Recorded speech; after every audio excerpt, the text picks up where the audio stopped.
They were ready for the game, and it shows that this team is, no matter what the adversity is, no matter what the moment is, they're ready for it. And it's why I came in today and I said, John, I won't get on your 14-3 bus.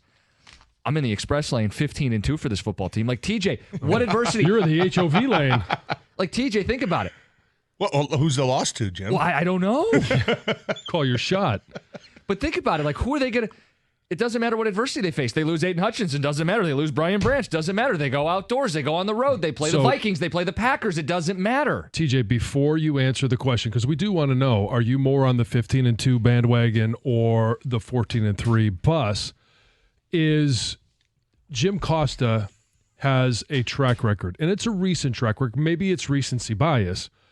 He's a Red Wings fan, as we all know. Mm-hmm. Season tickets. He's been to 3 Red Wings games. All of them losses. Ooh. He had tickets to go on Saturday night. He decided, I'm going to watch college football. I don't want to go. Hey, babe, you go with your dad. And so he doesn't go to a game that he had tickets for, and they win. So to me... Yeah, that's clear. That's enough of a sample size for yeah, sure. I know. Yeah. It's a sample size. So stay away, buddy. With that context, I now ask you, 15-2, 14-3. I could get on with 14-3.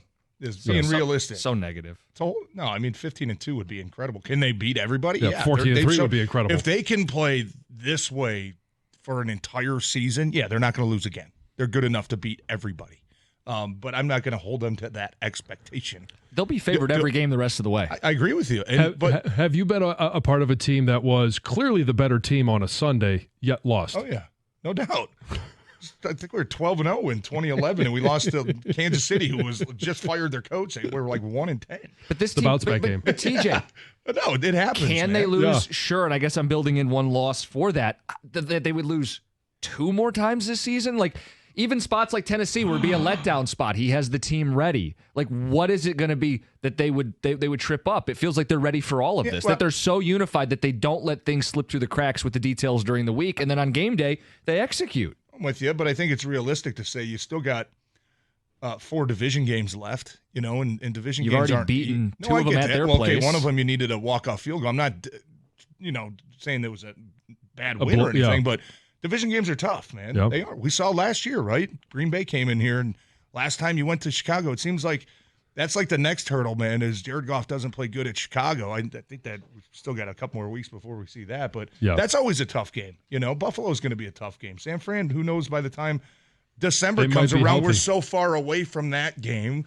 These teams could look completely different. You know what I mean? So I look at it the same way, Jim. I think we're all riding high right now, and we're thinking, man, this team's never going to lose again.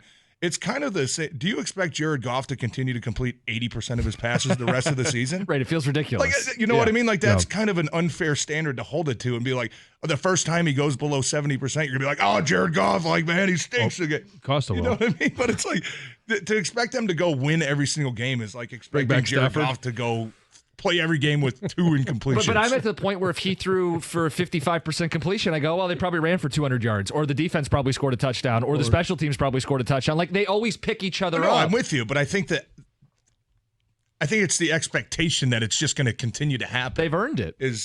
I think it's a little bit unrealistic. The thing is, they have a look, though, of a dominant team that comes along in this league every 5 to 10 years. They really do look, and I think it's hard for us to believe because of the past around here. I believed before it was cool to believe. Like yesterday, I think something that we haven't mentioned yet this morning, but really gets taken for granted, is that basically once they got the touchdown to open the second half, they put the offense on autopilot on the road in the division and still won the game. Mm-hmm. And only gave up a garbage TD because Amik Robertson had a personal foul.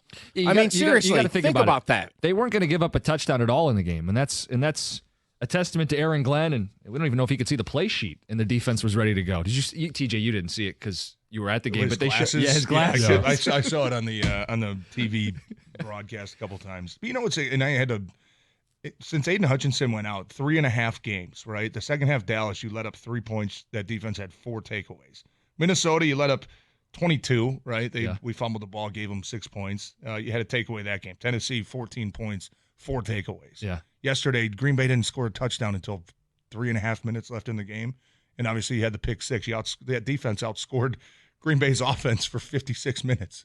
You know what I mean? So, and I did think yesterday, like, I don't know about you guys, it did feel like, and I know we all saw the reports like right around game time that they're expected to make a move for Zadarius Smith. I haven't seen any updates this morning, but clearly, you look at these games and you still say, man, like, you have to address the pass rush, right? You got a day and, just a little bit over, a day now. Yeah, 4 o'clock tomorrow. To do it, but that still feels like, man, if there's going to be something that holds this team back, there were still way too many times where Jordan Love just had all day in the pocket. Yeah.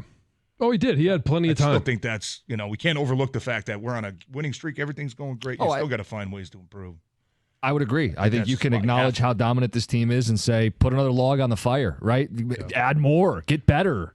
I think we're just really happy, both TJ and I, that you had to wait till mid-season before you finally got behind this team. That you finally got on the bus, and you could call it the 15-2 train and the 14-3 bus, but that you finally, when it was finally cool, and it was obvious. When it was convenient, but it was obvious that they're a good team, that you finally got on board. We appreciate that. I went from negative hater, 12-5, division champion, NFC champion, to the most positive member of the show now at 15-2. When it was convenient. Winning will win people over. 248-539. Conveniency really helps.